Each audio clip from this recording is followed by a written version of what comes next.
What's up, everybody? How we doing? My name is Sammy Long for Hoops Talk.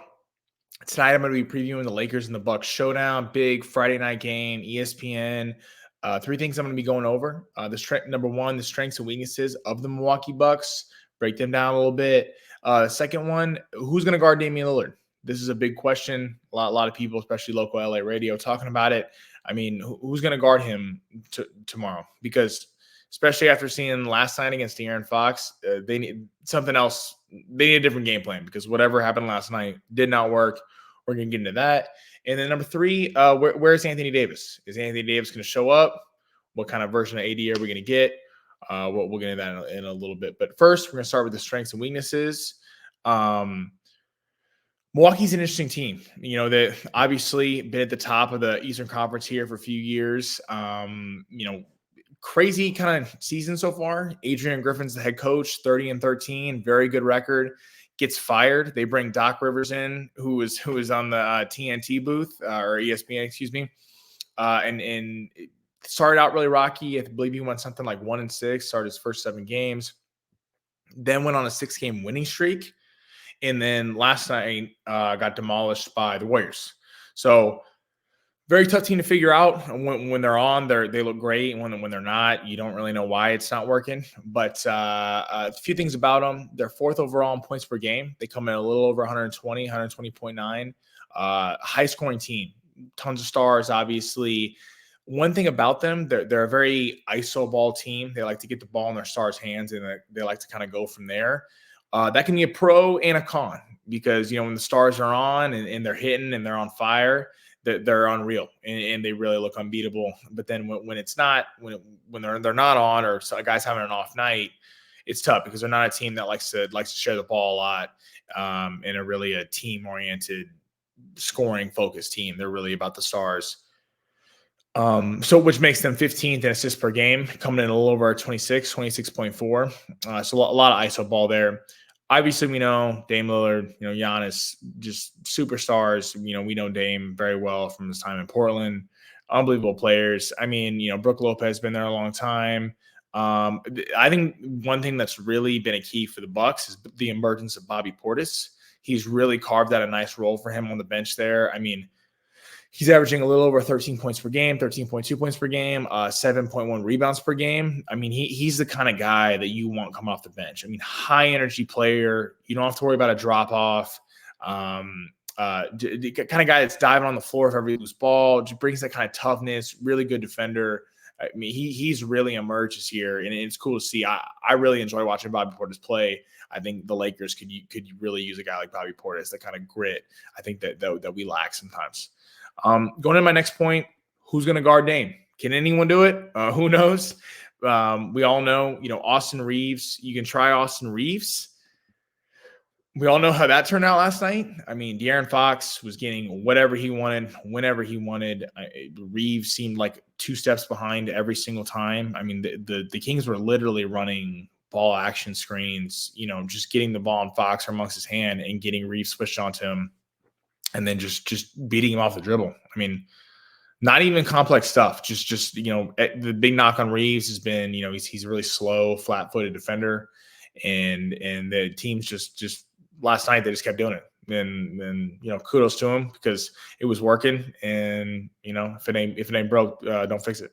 So you go with Reeves. The argument for going with Reeves is that he brings you a lot offensively. Because when Reeves is on, he can be a lethal scorer.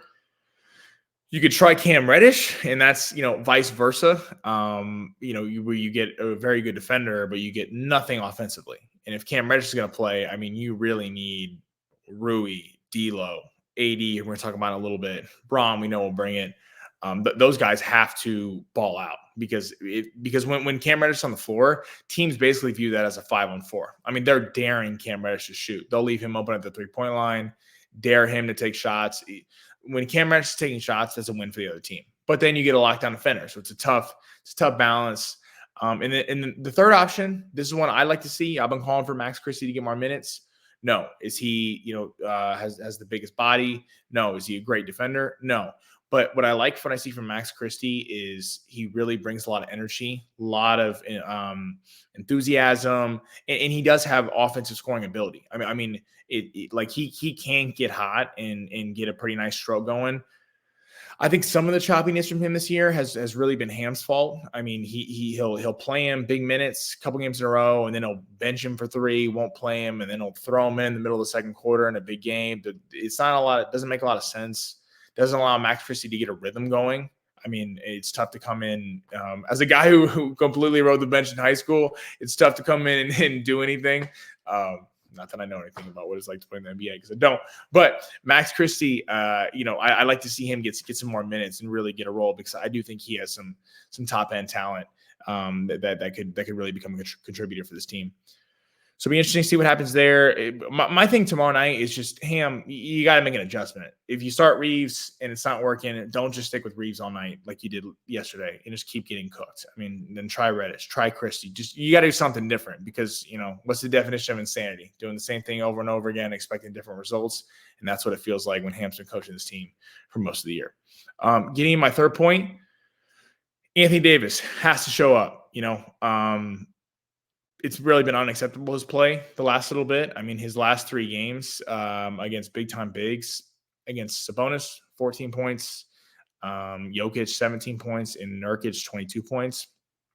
And the big thing that stood out to me on the Sabonis game was not even his points. I mean, he let Sabonis get 20 rebounds. That's unacceptable. I mean, anyone who's played basketball at any level, rebounding is about who wants it more. It's not, the biggest guy or the fastest guy or whatever. It's literally who wants the ball more.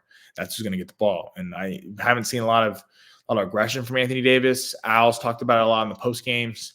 I mean, blending into games, really not, making a big contribution, not demanding the ball. Anthony Davis getting paid as a max level salary. He can't be playing like a role player or hanging in the 17 or early 20 range. That's not him. He needs to be in the upper 20s, lower 30s, dominating. Look at a guy like De'Aaron Fox, superstar. He makes his presence felt. AD doesn't always make his presence felt, and it's very frustrating to watch at times.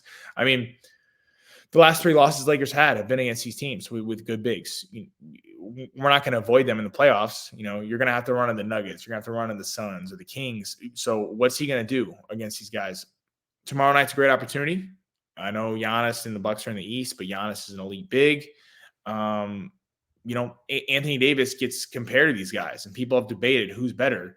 If Anthony Davis gets punked every single time he plays them, there's not really a lot of debate. And I know AD can do it because I've seen it. AD is a great player. He's an amazing talent. I'm rooting for Anthony Davis. There's moments where he looks like one of the best players in basketball. We just need to see that night in, night out, and not just every once in a while, because especially against the other bigs in the West, because if he can't dominate them, the Lakers really got no shot at going on a run. The Lakers go as Anthony Davis goes. That's what we've learned so far this year. And, he's got to have a big time presence and can't just fade in the background. So that's our preview for tonight. Thank you guys for watching the show. Please subscribe to the channel, and we'll be back for the post-game show tomorrow night. So please tune in, and hopefully we're discussing a Lakers win. Thank you guys. Good night.